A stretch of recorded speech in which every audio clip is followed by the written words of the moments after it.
Yeah, I think that's a really good example because I don't think people realize that's how the stock market works. Like if your house drops 50% in value, you're not just going to sell it. You realize that real estate prices fluctuate. It's the same concept in the stock market, crypto, whatever. It fluctuates. Hello, everyone, and welcome back to the BlackGirlOption podcast. My name is Kayla Salem, and I'm your host. With each and every episode of the BlackGirlOption podcast, you all will be listening to me learn and discover new lessons on my path to being a consistently profitable trader. So thank you all for tuning in and enjoy the show. All right, David, thank you for coming on the BlackGirlOption podcast. Thank you for having me on board, Kayla. Appreciate it. Yeah. So I really just want my audience to get to know you and everything that you do. Just tell me a little bit about yourself. All right. So, my name's David. I was born and raised in South Florida, Miami. Hey. So, I actually went to FIU. Yeah, I heard you on the podcast. Yeah, that's Yeah. very cool. So I'm a big Miami Heat fan. So what do I do for a living? I am a clinical pharmacist at a hospital, so very busy these days with COVID and all that going on. And I mean, people tell me that, hey, you're a pretty cool, calm, collected dude, like, how do you do it? That's like kind of just always been my success of moving forward in life, reaching career goals. And it's always just been, hey, sometimes you need to hit the pause button, right? And kind of make sure you look at the planning board. And let me tell you, it makes so much sense when you do that. Because sometimes you get caught up in the moment. And then you look at you just take that pause. And you reconsider everything that you're doing in that moment. And it makes so much sense. So I've pretty much used my experiences, my personality, actually to help me out with my career, making sure, hey, I'm making the right therapeutic choices for this patient's benefits, outcomes, very much like in the trading world. Hey, am I making the best trade here? Am I going to get the best outcome here? So that's just a little bit about myself. A little rundown. So what would you consider your interest, like outside of work, outside of trading? It's the weekend. What do you like to do for fun or as a hobby? Oh, yeah. Okay, yeah. So I love to go for a run. I love to listen to a lot of different music, big music junkie. So I do like my electronic dance music festivals. I do like classical music as well. So I'm all over the place. My Spotify playlists are everywhere. So I mean, So I also used to produce music before. So that was I actually really wanted to do that before, but then I was thinking, I want to make sure I get something steady because trying to do the whole aspiring artist, I don't know if I'm going to make it or not. So went the route of, hey, let me try to get established first. And I ended up in healthcare. Oh, gosh, that's like a 180. Yeah, exactly. It really is. But I do have interest in actually like in technology, helping patients. So I figured, hey, maybe I can do something in the healthcare space, utilize my skills there. And I mean, I wasn't a big fan of chemistry.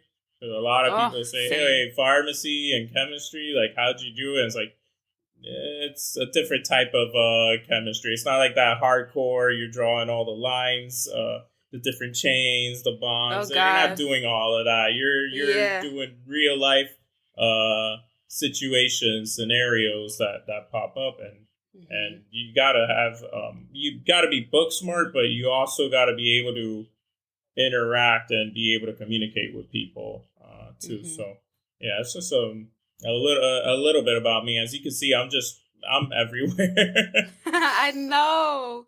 So you said you at one point you were an aspiring artist. What kind of were you a singer or a rapper or a little bit of both?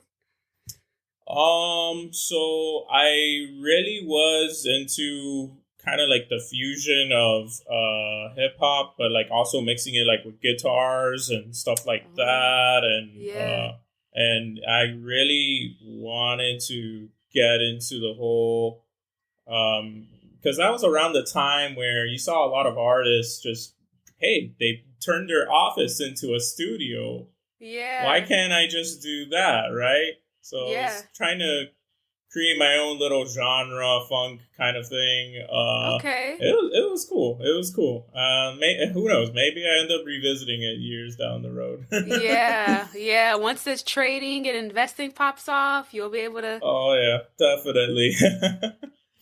Okay, so I brought you on the podcast 'cause I wanted to talk to you about sort of trading, investing, crypto, and all those things. So, how did you first hmm get started in the stock market? Okay, so my answer, I'm not sure it's a popular answer, but when I got started in Yeah. grad school, this was back in 2014. Mm. I was like, wow, I mean, don't get me wrong, I was very excited to start my journey, but I was Yeah. also the other side thinking like, how am I gonna deal with all this money, like all these loans, like this is crazy. Like, Yo, for real though. I, how did I just like agree to all of this and I now have this massive chunk of loan like on my balance and I'm just like so for me how I got started was Mhm. I just wanted to start jumping in. I didn't Mhm. want to, and that's the difference here. I didn't want to learn it Mhm. and study it. I just wanted to jump in and start making money. And I think that's the huge difference because Mm. we're seeing that right now from 2020 in the pandemic. It's like, Oh hey, I yeah. just want to start making the money. It wasn't like Yeah. I wanted to learn and study Mhm. how to start making money off of trading in the stock market. So I thought Mhm. that right there was a key big difference. And that was the big takeaway point how I got started. I was just in class. Mhm. Sorry to my professors out there that may be tuning in. Yeah. But any downtime I had, I would be like, hey, I can, try to explore. Obviously, like in the beginning, I was Mhm. all over the place. I didn't really have a system that I have Yeah. now today. Years of experience definitely will help you out in the long run. So I started. I would just be on my iPad, finish up my notes for school, and then Mhm. it was, hey, let me go on Twitter. That was the big one that introduced me. And I Yes. wasn't really big on Twitter. I was Mhm. familiar with Facebook because we were required to have that for school. But Twitter, I was like, what is this? And then I got sucked into the world of Twitter, Uh, saw all the different trading, the hashtags on there. yeah. I didn't know that you could tag companies with the dollar sign and just be able Yeah. to retrieve that data just instantaneously.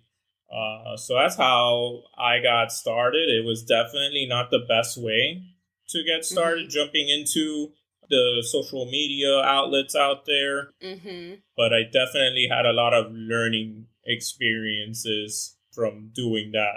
So Mhm. not the best way to go, but I learned my lessons along the way. Yeah. Yeah, I'm sure most people have those common experiences of getting into the stock market. They're like, I want to be rich. I want to be rich like right now or like next year. Yeah, And you don't realize it takes years upon years upon years upon years. And definitely like social media definitely doesn't emphasize that enough, I personally feel, because there's so much instant gratification or instant success that you see, but yeah, instant success is really 10 years in the making, right? absolutely. Yeah. Mhm. It's a journey. It's a Yeah. journey. So for me, my career in trading and investing, I could split it into two parts. I started in 2014, like I said, and it was 2017, around the time I finished my program. That was one window. And then another window was 2017 to 2021. In 2014 to 2017, I was doing the whole Twitter thing. Then I thought about it. I was like, you know what? I'm in pharmacy. I have this knowledge of drugs, different companies. Why don't I start playing that sector specifically? And that was a turning point. And I did have a lot of success doing that route. And it's a whole different trading strategy. But I also did have two... some losses, but like one big loss along the way. And then I told myself, like, you can't really, what is it? Like, you can't be attracted toward, it's like confirmation bias. Yeah. And you're looking for certain things. And if you don't understand the whole equation of what's going on, maybe the company doesn't have a balance sheet, or maybe they're underwater. And you're just focusing on the drugs component, then you're not getting the whole big picture. So that's when I started picking up on those skills afterwards in 2017 onward, 2021, where we are now today. So yeah, it's definitely been a journey. So I know trading and investing are like two different things. What made you interested in the trading aspect and not just long-term investing? Like, where did you first learn about trading? Because it's a different concept than investing. Yeah, absolutely. So it was just seeing all those ideas on Twitter. And then I said, hey, you know what? Where can I like do this? And I then started using a calendar. And I started piecing my plan here with some of the Twitter followers that I had on board there that I looked up to. And I started piecing the pieces of the puzzle. And I was like, hey, you know what? Maybe I can come up with a plan here and kind of create a trading structure there. It was a lot of experimenting on my own end. So I didn't really learn until maybe like 2 years out. And I was just testing out different formulas. And then, of course, you get that instant win or that instant green swing trade. And it's like, it really does mess with your ego. And it's like, it's working. All right, I get it. Like, I don't need anything else, I know that all too well, yo.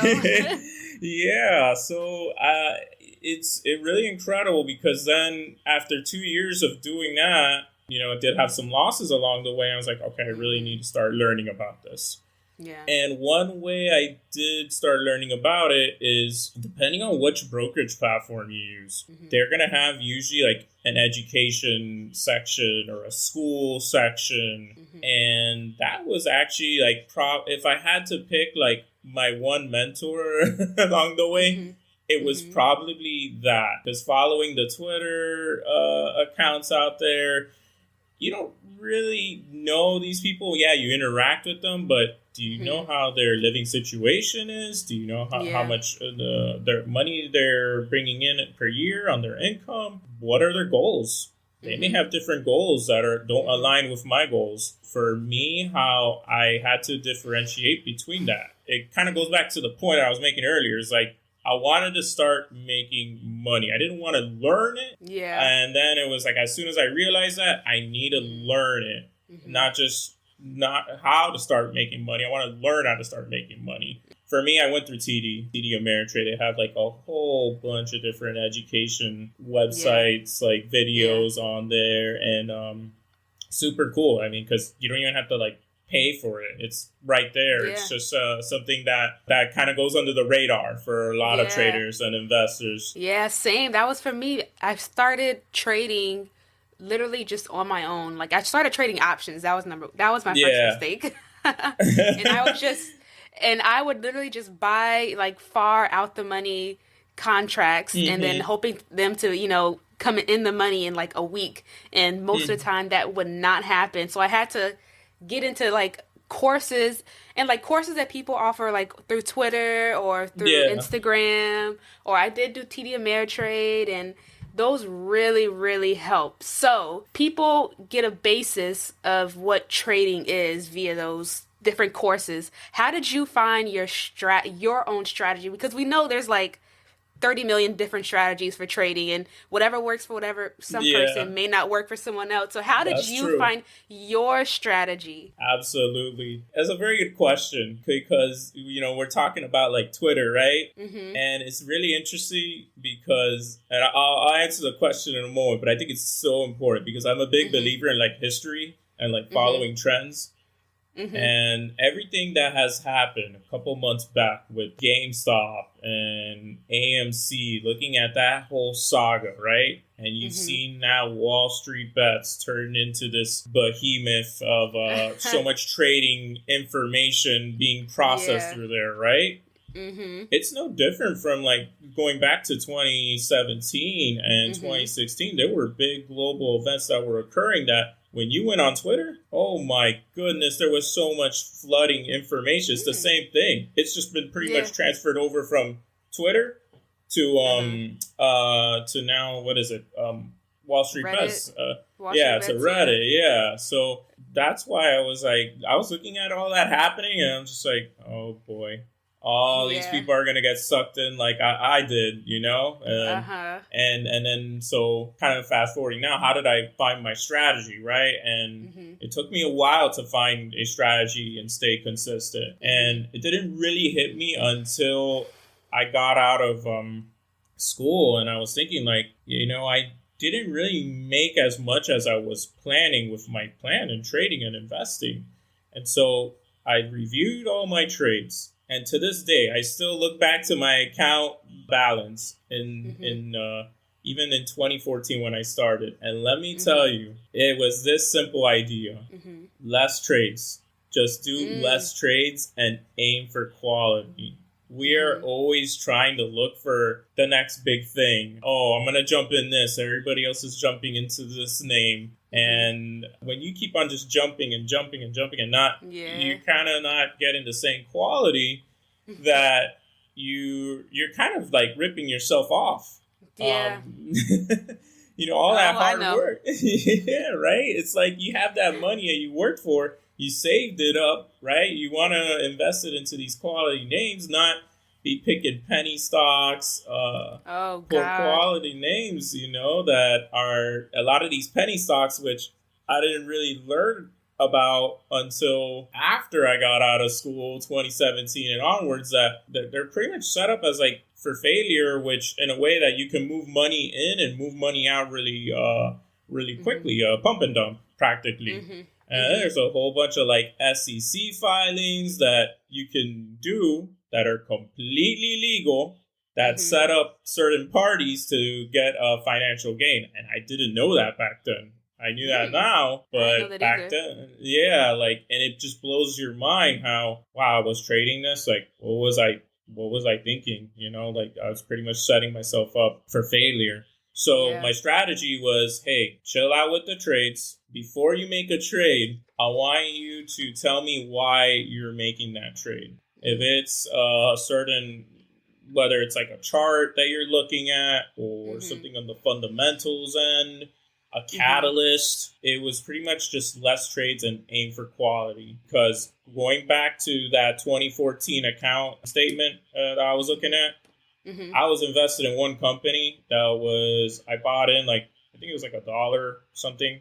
It Mhm. did drop to like pennies. Mm. And I was like, I didn't do too good here. It was like a solar company. And I was Okay. thinking, like, oh, EV, it's going to be the future. I was thinking way too ahead. And I was like, I don't know what I'm doing. All right, I need to study this stuff. But fast forward later, so I closed my losses. I fast forward later, and that's a company that's worth $20 now, stock, share price. So it goes back to, hey, just take less trades, aim for quality because you don't know Mhm. what you're going to get in Mhm. the long run. That capital you may actually capture capital appreciation with Mm. that money sitting in the company. Mhm. So if you're going to be investing into something, you kind of just have to make a commitment to it. And if you're going to be putting your money into a company, you want to make sure you can sleep at night. Yeah. If you can't sleep at night, then do you're disrupting your sleep. Then you're going to be cranky. Yeah. And then you're going to make irrational financial decisions. Yeah. So do you consider yourself a swing trader? Like, do you hold your positions for a long period of time, or do you hold them for a couple of days or a couple of weeks? So the bulk of my holdings are like 1 year greater than out. I usually aim for like a 5-year long-term horizon, but I do have trades that are swing trades. Yeah, I'm not a big day trader. I do a day trade if I see an opportunity, I'll take advantage of it. I think I maybe only have 3 positions right now that are at least in stock and shares that I'm swing trading. And then, so the bulk of my holdings is shares. I like to sprinkle it with options, kind of like the icing on the cake. And so I like to have maybe like 10% of my total balance dedicated to options.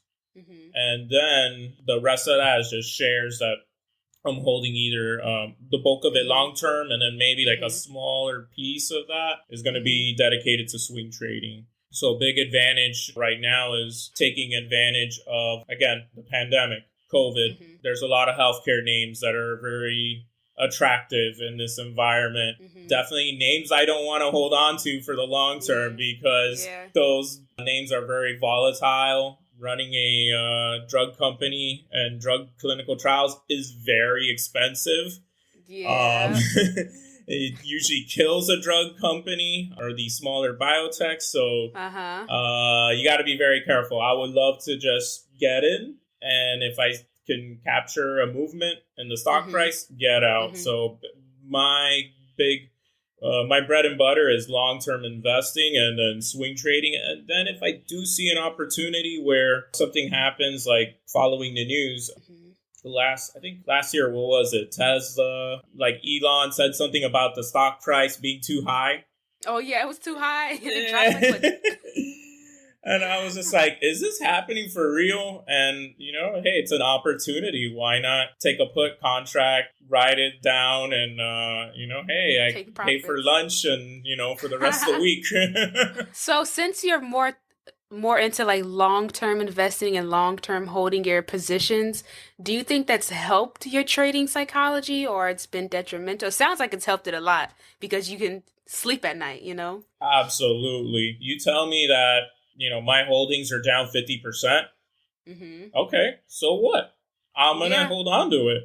This is not going to bother me because I have ownership in a company. I have equity, whereas that's a little bit of a tricky part with options. Options are powerful, but they're decaying assets. That's like the number one thing I tell my followers. Like, you have to realize that an options contract has an expiration date to it, whereas shares, I can hold on to it as long as I want.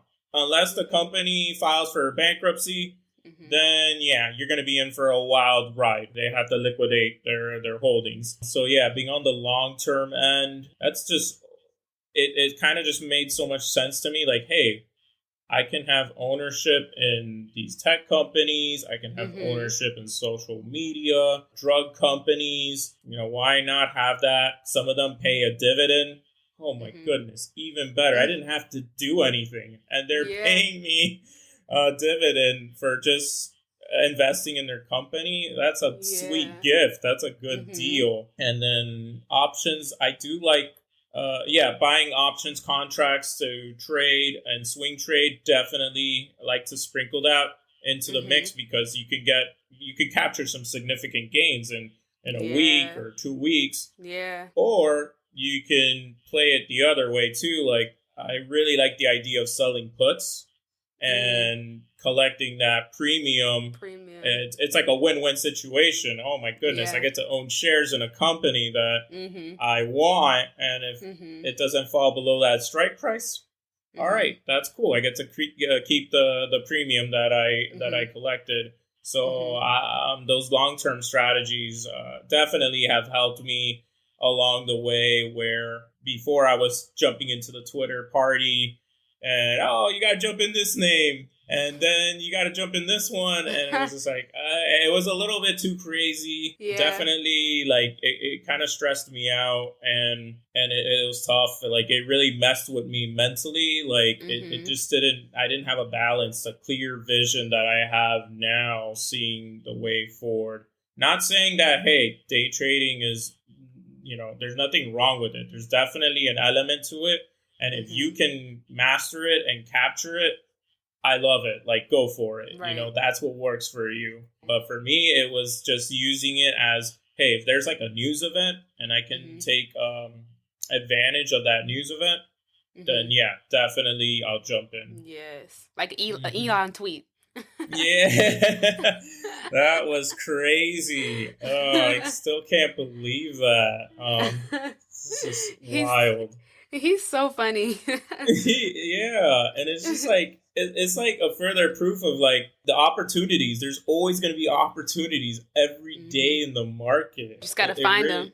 Yeah, exactly. It's so wild. I mean, what is it? Like last week or Friday, you have NVIDIA. A lot of people are looking at this company and they want to own this company, but they're like, oh my God, it's too expensive. It went from like $200, $300 a share to what, $600 now? Yeah. And then they're smart enough to be like, hey, we're going to split the stock so that, it's attractive to more investors out there that are like, all right, I'll pay, $200 or, the discount. Well, not the discount, but they'll pay for the split after. Smart. It is very smart. I remember when Apple did that last year. I'm still waiting on Apple to like. Oh, yeah, that's right. Yeah, that's right. Yeah, that's right. That's Apple and Tesla too. It's a great way to get more investors involved. I love it. Do you think Google and Amazon would do a stock split? Because like those shares are like for the average person or the retail investor, those shares are way too expensive for most people. I agree. I'm not too sure about Google, but I know that Amazon, there was like a rumor that was reported by Anchor on a business channel. And he was like pretty reputable guy. So everybody was playing it. And you saw the options, contracts starting to move, the volume, open interest. It was like, whoa, what's going on here? I think it definitely makes sense. They haven't done a split since, I don't remember. It's been a while. Oh, wow. I don't know. It's been a while. Somebody will have to check. I know it's been like more than 10 years. So I think it would definitely make sense. There's a lot of people that want to get into that company. They love their future, their growth. Their last earnings was just insane. Numbers reported that I mean Amazon's just going to be around here. They're not going anywhere. Not going anywhere. No. Yeah. So you said when you first started to invest, you were really involved in the Twitter aspect and the Twitter world of it. Me too. I love investing Twitter and trading Twitter. It's amazing. Would you consider anybody on there to be a mentor of yours? So I did interact with, there were at least, I had 20 different accounts that I followed. And then there were maybe like 5 of those 20 that I then really admired. Then I was like, wait, hold on. Then I broke it down to like 3. And then I was just like, these formulas are not working for me. Like, this is not, they helped me along the way. I don't really want to, because I don't really follow them anymore. I don't really use Twitter that much nowadays. So for me, I didn't really have like a specific go-to person.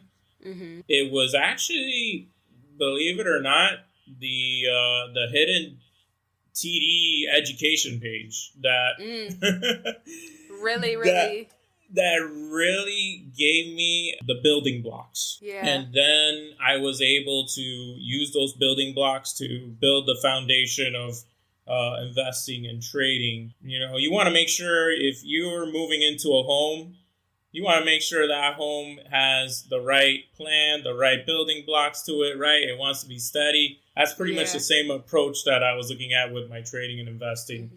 I needed to find a home or a plan that aligned with my needs, my vision. Mm-hmm. I want to be able to achieve those financial goals where I can pretty much have financial freedom, help out my family, friends, and it that's the problem I had with Twitter. It did not align with where I was. I was a pharmacy student. I was working full time while doing grad school. So it was just very, very rough. And then trying to do this at the same time and learning, it was very overwhelming. Yes. And I would say like the number one tip to anybody like starting off is whether you're using Schwab or Fidelity or TD, any of these guys. Even Robinhood, I think, has now like an educational platform. Go on there, check it out. If you don't get it, then maybe you can venture off into the different creators out there, like on Instagram, because there are some people out there that do a good job of simplifying the information. And I think that's the goal with all of us on board, spreading this financial education, financial knowledge, make sure that we're getting people involved.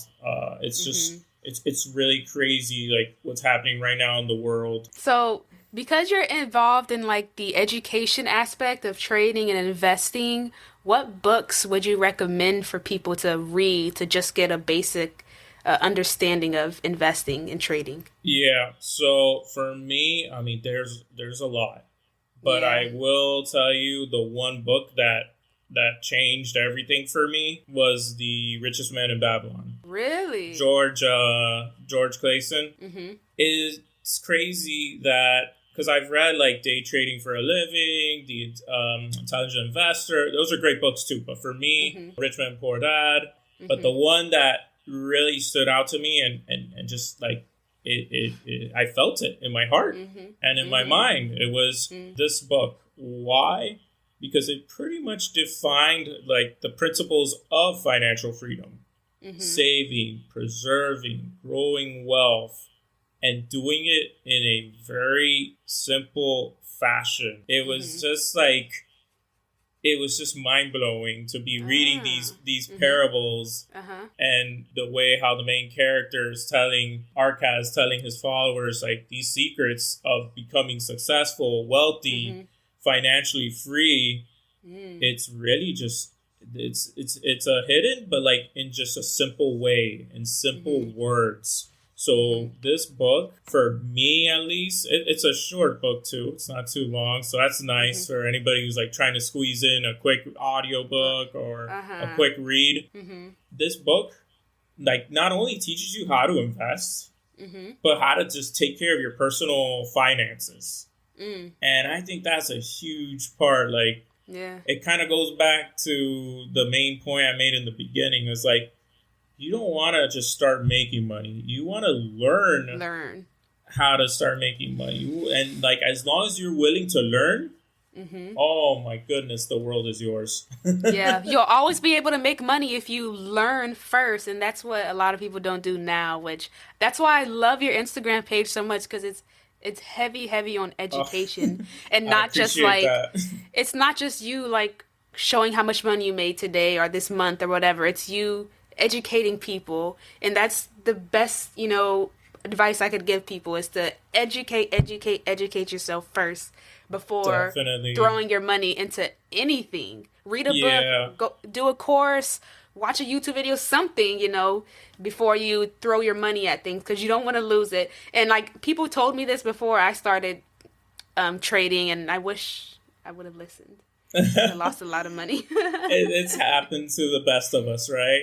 Right. I've heard a lot about that book, and I think I'm going to read it soon, because I'm currently reading one book right now. I know it's going to take me like forever to read it, but I might try to squeeze that one in. How long is it? How many pages is it? Oh, it's not too many. It's 100 something pages. It's I very might try to squeeze it in there. yeah, it's very short. Or if you have like a long drive, you could do the audiobook. You can knock that out in a couple drives. So Yeah. I love it. For me, it was, and it was funny because I didn't read it until 2018. I had read everything else, and I just kept on putting it off to the side. And I had it there, and I was just like, one day, like, you know what? I had free time. I'm gonna look at it, and then I was like, wow, why did I just keep putting this off? I connect so much with this book and the stories, and its principles make so much sense, and just game changer, a life changer, actually. I'm so excited. I'm gonna read the book like today. Awesome. I'm gonna order it on Audible, and I'm gonna read it today. There you go. You're gonna have to let me know what you think. I think you'll like it. Yeah.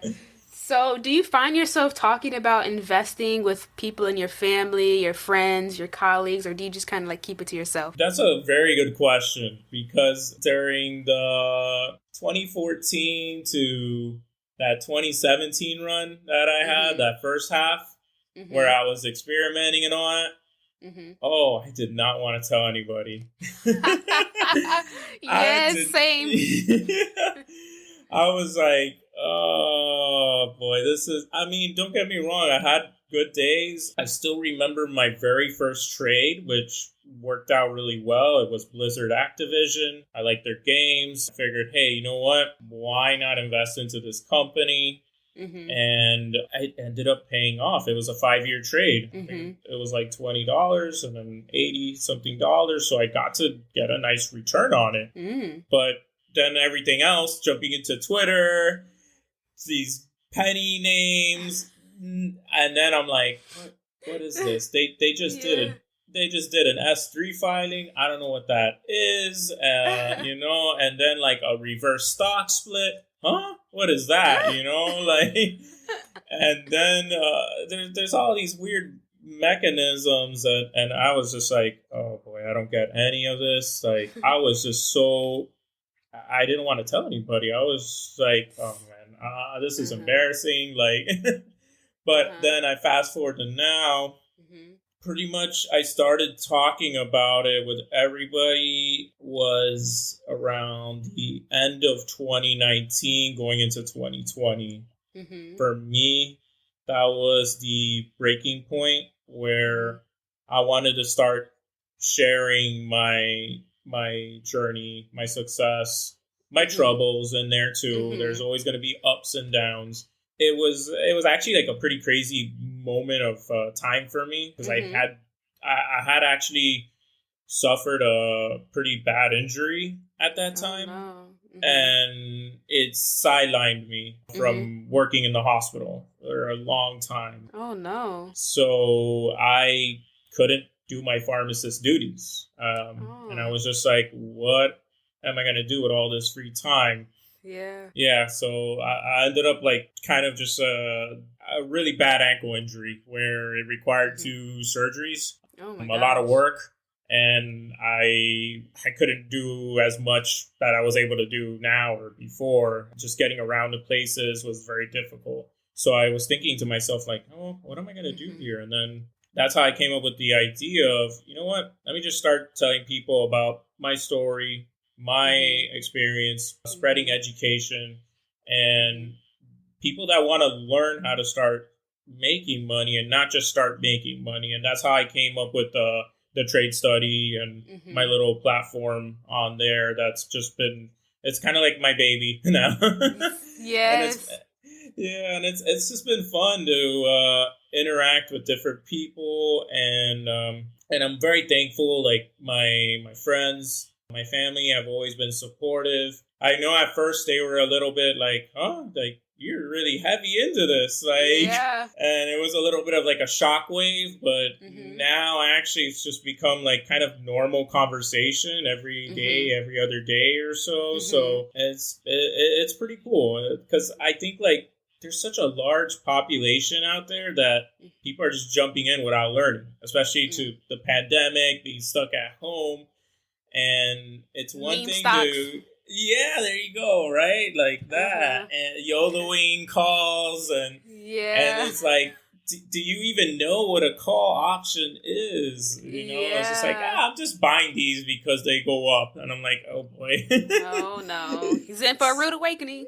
Yeah, exactly. So, no, I'm very thankful that I have that now, that like that family support system. My friends have been very supportive of what I've been doing. Some followers that I have that are very engaged, involved. I know it's made an impact on them, and I'm just really Mhm. happy that I've been able to do that. Mhm. Just happy right now to be like talking about this right now. We're having this Mhm. conversation. Yes. Makes me smile because Yes. we're both bringing that financial knowledge and education to so many people out there that Yes. want to learn this stuff, that want to get Mhm. involved and secure Mhm. their future for their family and Mhm. themselves. So yeah, that was a big turning point for me, that moment in life. It pretty much made me go from like zero filter to I'm ready to share everything I know with the Uh-huh. world. And it's been awesome. Very, very blessed. Yes, yes, I see it and I love it. I'm telling you, I love your page. I love it. I love it. I love Thank it. you thank you so much. So now that you're experienced in investing and trading and you're now involved in the education aspect of investing and trading, what do you think keeps ordinary people from investing in the stock market? Because there's the Mhm, majority of people in my life, in my family, don't invest at all. Why do you mhm. think that is? That is such a important and good question. Uh-huh. So for me, it's and I can relate because what happens is that there's like this big mental block. There's like this Yeah. mental barrier, Yes. right? Uh-huh. And you have to overcome that. And the way to overcome that is you got to ask yourself, what's going on here? And I think what happens is that people are scared Mhm. and they are they have all this money that they want to make sure that they hold on to and Mhm. not lose it. Mhm. But the rationale, the psychology behind it Mhm. it's you got to understand why this is happening. And what I mean by that is, why are you doubting yourself? Like, Mhm. is it because you just don't understand it? And Mhm. that, I think, is what the huge divide is Mhm. between that, because you doubt yourself because you don't understand it. And it's funny Mhm. because I actually like had a podcast episode about this Mhm. this concept of fear, and I think that's what happens. A lot of people get so nervous, and fear, the way how it works is you may not understand something, so you don't know the outcome, so you're gonna be Mhm. scared. Mhm. When I was applying for pharmacy school, I wasn't sure. I was scared. There was that Mhm. uncertainty. And if you don't understand how that fear works, then you're always going to be kind of like, oh my goodness, I'm not ready for this. I don't want to. There's always going to be some like negative attachment Mhm. to the stock market that you're always going to have there, Mhm. and it kind of creates this bias. Mhm. And you have to like, even making an account. I remember Mhm. when I made my first account Mhm. and they ask you all these questions, and I said, Yeah. oh, you know what, I'll do it another day. it's, Same. it's so crazy. Like, so I asked myself, like, why is this so difficult? And it was just because I didn't know what I know today. When I look back Mhm. and I didn't understand it, I had to Mhm. deal with that doubt and the Mhm. fear of like that uncertainty. It kind of goes back to that point of, hey, if I'm going to invest my money into a company, I want to make sure it's a company that I know, not a Mhm. company that I'm like, oh, I don't understand it, because then Mhm. I'm going to be up all night. I'm not going to Yeah. sleep at night. That's going to ruin Uh-huh. my flow. Mhm. And you have to understand it. That's the most important thing, because then Yeah. if you don't know what you're Mhm. doing, then I get it. You're going to be questioning it all the time. It's not healthy. So the biggest barrier really is just the lack of education. Mhm. It really Mhm. is. Mm-hmm. It really is Yeah. incredible when you think about it, because last year we saw the US dollar, the currency, Mm-hmm. drop significantly. And not too many people know that. And Mm-hmm. these are the same people that are saying, you know what? Stock market is going to make me lose money. Stock market Yep. is going to, burn all my savings. Ugh. What if I told you that, You're that already losing savings. money. Yeah, right? It is crazy. Like, on top of the pennies that you're getting in savings, or I don't even know what the rate is. It's probably Zero really point low. zero one There percent. you go. That's how much interest you earn in a savings account. It's that is just crazy. And on top of that, your dollar dropped 10% plus. Mm-hmm. That Mm-hmm. means 10% plus purchasing power less that you have to Mm-hmm. be able to purchase your groceries, your Mm-hmm. car payment, your mortgage. I mean, so the bottom line is that education point, being educated, and then there's this Mm-hmm. concept of fear and creating this doubt where it's like, hold up, why are you saying these things? Like, do you Mm-hmm. know how this works? We need to make Mm-hmm. sure that you get it. It's not like it's going into a brokerage account and it's going to disappear. Like, it's going to be there. It's money Mm-hmm. that's sitting in an account. Obviously, yeah, you have to make sure you're not doing margin, those kind of things where you're inviting more risk into your account. Yes. But I think that's the huge disconnect. You always hear these stories of, oh, the stock market, it's so volatile, it dropped this amount. And it's like, well, let me tell you this. Mm-hmm. You just bought a house, right? Mm-hmm. It's a nice house. Mm-hmm. What if I told you, hey, that house just dropped 50%? Are you just going to like get rid of it? Sell it immediately? Uh-huh. It's crazy, because then, like, a year later, hey, it's going to come back up. Mm-hmm. Prices fluctuate. It's not just go up, go down. It's Uh-huh. waves. Stocks move in waves. Real estate moves in waves. And that's kind of Bitcoin. how. I feel like you just Yeah, there you described go. Bitcoin. There you go. Yeah, exactly. That's such a good example. So like Yeah, I but tell. Yeah. yeah, I Yeah. think that that's a really good example because I don't think people realize that's how the stock market works. Like if your house drops 50% in value, you're not just going to sell it. You realize that real estate prices fluctuate. It's the Hmm. same concept in the stock market, crypto, whatever. It Yeah. fluctuates. But in the long run, 10, 20 years from now, it's going to appreciate in value. For the most part, there are some stocks that 20 years ago, they don't exist now. Or 30 years ago, they don't Yeah. exist now. But for especially for like equity and like land, stocks, crypto, that's a whole other thing. But Yeah. on the long run, it's going to appreciate and it's going to appreciate at a greater rate than inflation depreciates your value. So Hmm. that's why I try to get people to invest because they don't like keeping it in a savings account. You're literally losing money. You think you're saving, Yeah. but you're literally losing money. You have to invest. Like you have to. There's no other Hmm. choice. And Absolutely. people just don't know that. But, it just takes time. They'll have an epiphany some point in their life and they're going to Hmm. start investing. That's what happened to me. Yeah, no, I mean, I think it happens to each and every one of us. Mhm. I mean, I can't believe I was trying to make an account, and Kayla, I'm not even kidding. Like, I was trying to Mhm. make an account and Mhm. I was about to submit it. Mhm. I closed my computer and I walked away. I didn't hit the submit Why? button because I was Why? scared. And I think that's and I was like, oh, I don't know what I'm, agreeing to, and Mhm. I was scared, and I think that's those different barriers, those different Yeah. obstacles that each and every individual person has to learn how to overcome. And I Mhm. remember because that was one, right? Then the second Mhm. one was making my first trade. Mhm. Oh my goodness! I put the order, and I'm like, I'm about to submit it, and then I'm like, nope, I Nah. canceled it. Save it Mhm. for another day. Mhm. Then day two comes. All right, I think I'm ready to do this. I know what I'm getting myself into. And then somebody tells me online, oh, did you know there's taxes that you have to worry about, all that? And I was just like, oh, all right, no, now you're getting me nervous. Like, I'll put the order in another day. Yep.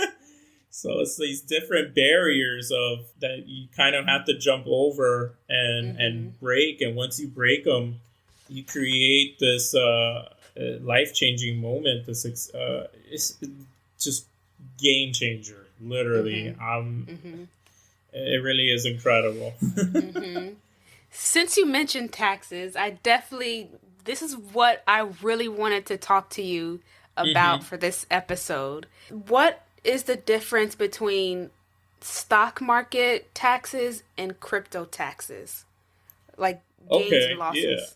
Yeah, so that's a good question. So with crypto taxes, there's not really that much of a difference, surprisingly. But again, it's a new space. There may be new rules being introduced. Right now, it's actually taxed as property, much like stocks.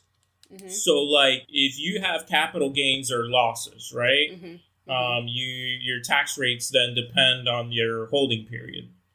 So, if you owned, let's say, Bitcoin for less than 1 year, and you want to cash it out, I don't know, 500% return under less than a year, you're going to be taxed short-term capital gain, very much like a stock or property. If you hold it for longer than a year, then you're going to get that reduced tax rate on that asset, like if it was a stock or property or so. So it follows that same rule. Now, the tricky part about this, which I think might be your next question, is because if you file out the tax form, you're going to notice on your tax form, it's like one of the first questions that pops up. And it says, at any time during the year, did you buy? I mean, not buy. They don't use the word to buy. It's, did you receive, sell, send, convert or exchange, acquire any financial interest in virtual currencies? And it's like, what? What is this? Like, are they really asking me this? Like, IRS really wants their money. Yep. So that was the question I got, like, super confused with. And a lot of people did, because it's kind of bland. It's like, I did pick up assets, but like stocks, buying and holding is not a taxable transaction. Now, if you were buying and then you sold it, that would equate to a taxable transaction. Or trading one crypto for another, then yeah, that would qualify as a taxable transaction. Interest, staking, those kind of things. But I'm not I would just want to say and take a moment though, I'm not a tax expert. Yeah. Just speaking like from my recent experience. What was your recent experience with crypto and taxes? So yeah, I mean, I'll just flat out there will go and say it. I was a long-term holder in Ripple. I really believed in what Ripple was doing. I think it was, just the future of transaction payment systems. I know banks and these financial institutions pay a lot of money to complete these transfers and move money around. So why not create a system that helps facilitate that process more efficient and less fees? Sounds great. It was a great idea. And I love that simplicity, that vision moving forward. And I believed in it. And I just kept on accumulating that over time. And it definitely paid off in the long run. But there was something unexpected that came to my attention. And this is where viewers will probably disagree or agree with me. It kind of goes back to my point of I want to sleep at night, Yeah. It's a pretty long, crazy story. We could probably fit that into a whole nother episode. Oh, but boy. Long story short, they actually got charged by the SEC, the highest regulatory federal securities exchange committee. They got charged for a unregistered securities offering. There was all these different legal events that were taking place, hearings. I was just like, oh my goodness, I can't believe this is happening. Why am I involved in this? And then the price, as you can imagine, crypto, it's a roller coaster. Yeah. It was, going from $1 to 80 cents, 60 cents, back up, back down. And I was just like, oh, these are wild swings. But anytime there's some involvement with the SEC or any financial regulatory authority, I'm not a big fan of it. It creates a big headache for me. And I made the decision there. It did take me like 3 days to process it, my risks, my goals, my targets. And I said to myself, you know what? I don't want to be involved in this anymore. I'm afraid of what may come from it. And I just wasn't going to get quality sleep at night. I would be on my phone checking for any updates. And I decided, all right, I cashed out. And then I was thinking to myself, wait, this is the first time I actually cash out like a crypto position. And I wasn't sure how to go about completing the tax process for that and reporting that income. As now they say, that's like going to the tax form. It's the first question that they ask. So I've always done my taxes online until now this year. I'm going to have to go to a tax professional because now I have the TradeStudy and I have other things going on that I can't do it online through a TurboTax or through one of those platforms. I went online, tried to do my personal taxes and filed the crypto tax. And I use Coinbase. And Coinbase has actually a pretty cool way to export your transactions so that you don't have to be putting in all these numbers and it will save you a lot of time. Yeah. Now, so you do that. And then you can actually transfer it over to your filing, your TurboTax or whatever platform, and you could throw it in there. But here's one of the barriers I ran into with that.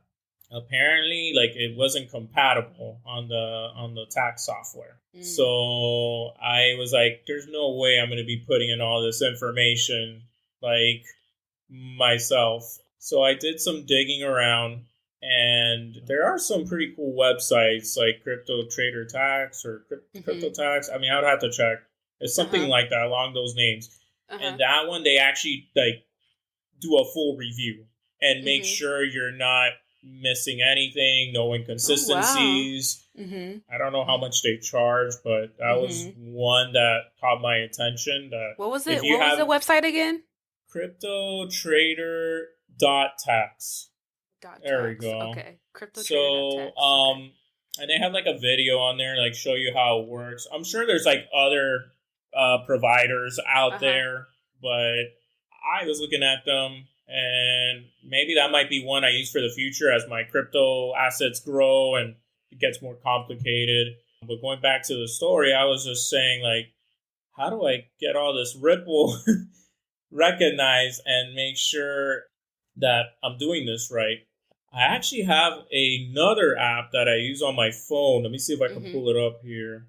I use that pretty much to track most of my holdings. So I could see the pie of the investments. It's not M1 because I know M1 has the pie and you can see where your investments are going.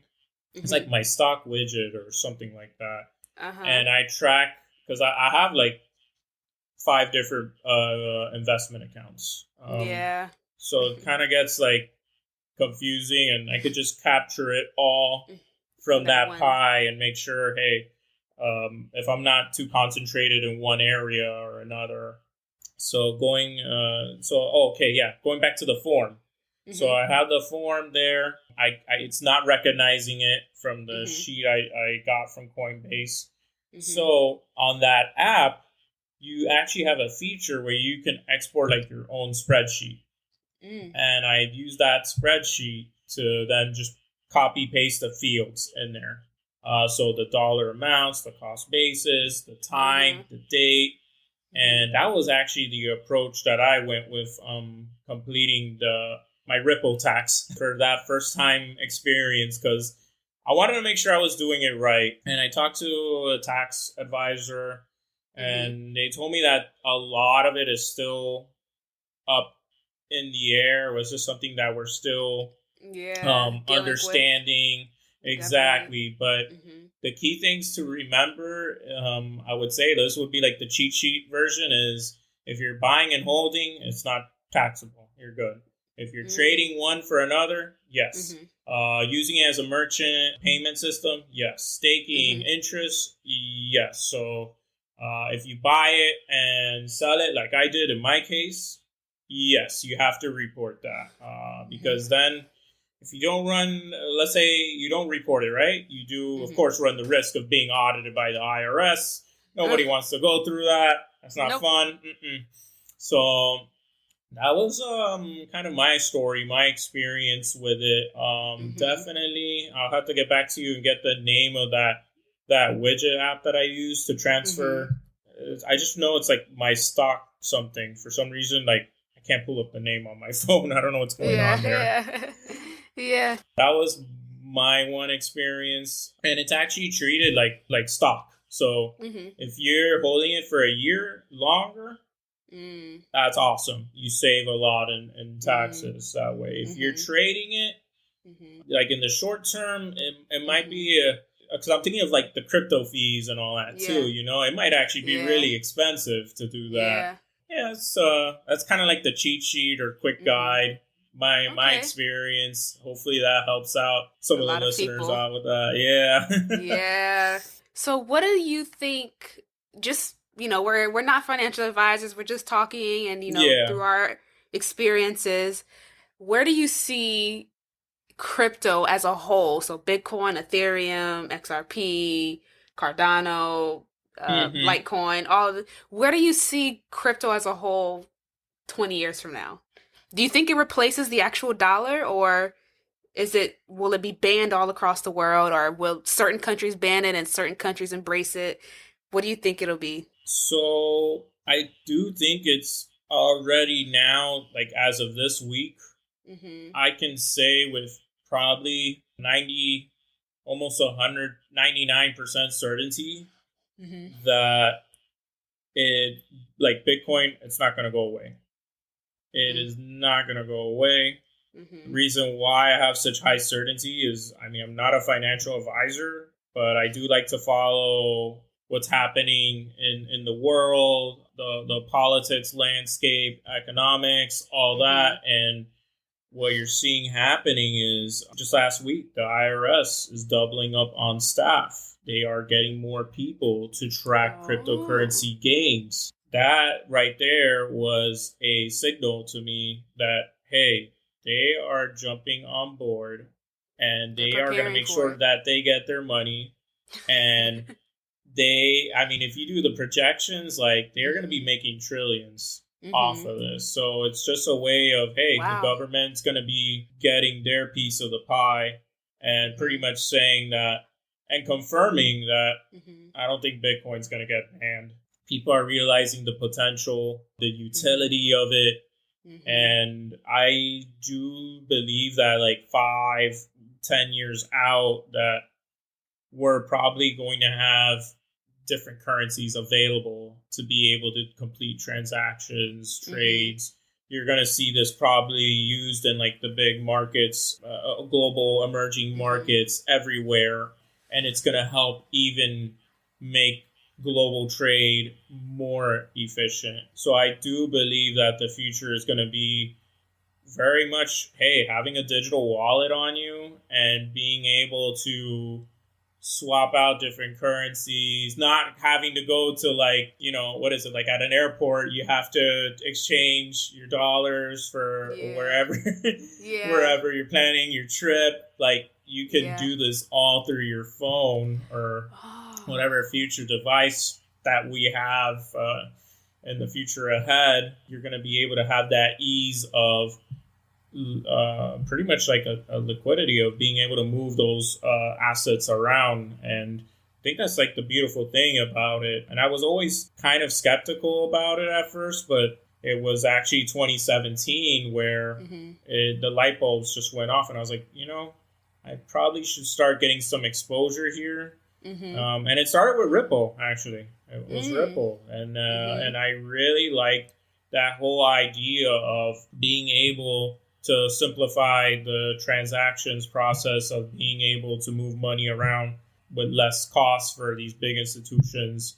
Eventually, I'm sure that will carry over to the retail side, which is what we're seeing now, like with Stellar and XLM, is pretty much like the retail version, the people's version of Ripple, which I think is just such a beautiful story there. And there's probably going to be more currencies along the way. Now, whether they're going to ban like one or another, I don't know about that, but I know Bitcoin, they are not going to be getting rid of that. There's already companies with balance sheets added with Bitcoin on there. It's a system that it's going to be staying. Institutions are involved.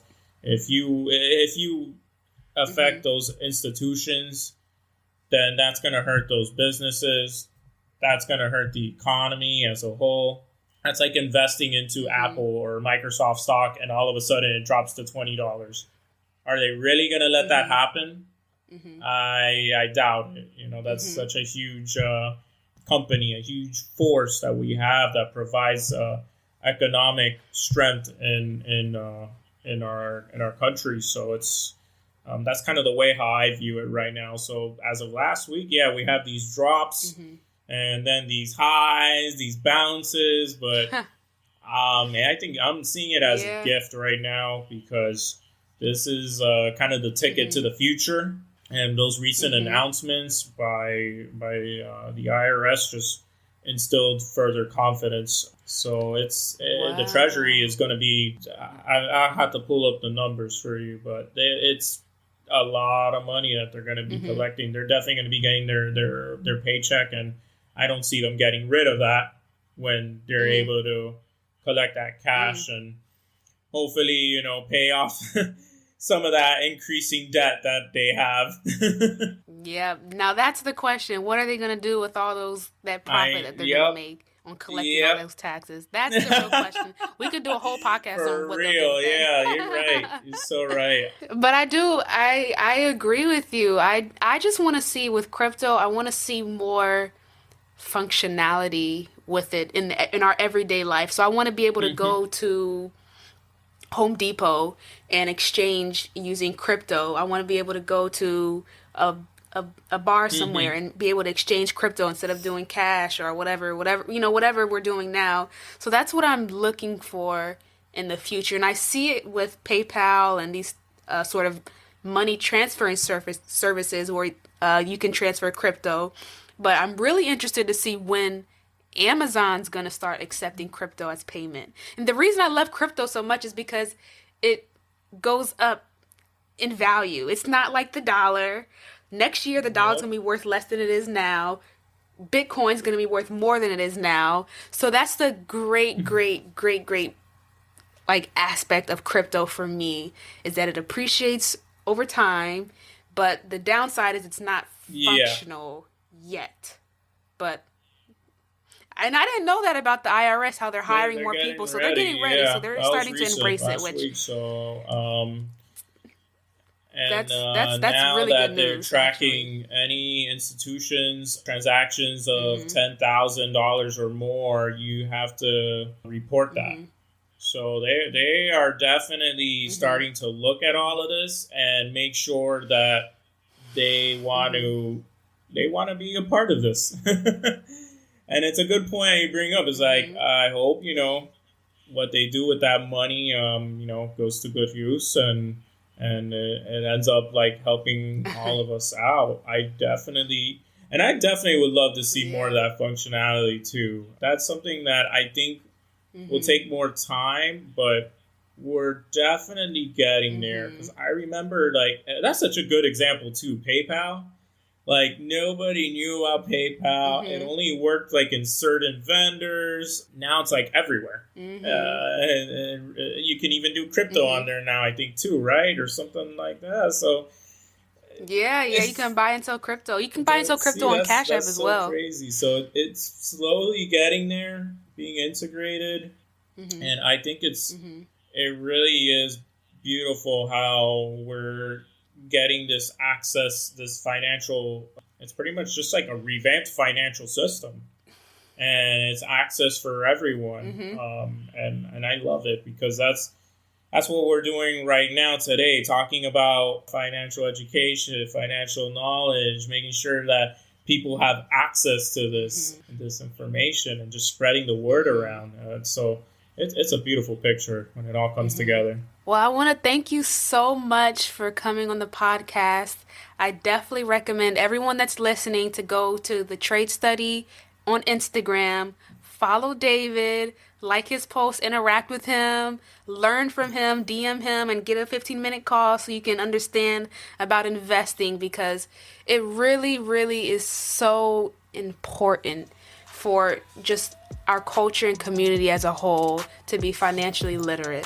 So please, everyone, please go and follow him at The Trade Study on Instagram. Thank you, David, for coming on the show. I really appreciate it. Thank you, Kayla. Y'all have a good one. Thank you so much. All right, everyone. That's a wrap for this episode of the BlackGirlOption podcast. I hope you guys gained some insight and learned something new. Don't forget that episodes drop every first and third Monday of each month. So please hit the follow button and follow me on Instagram at BlackGirlOption. See you all on the next episode.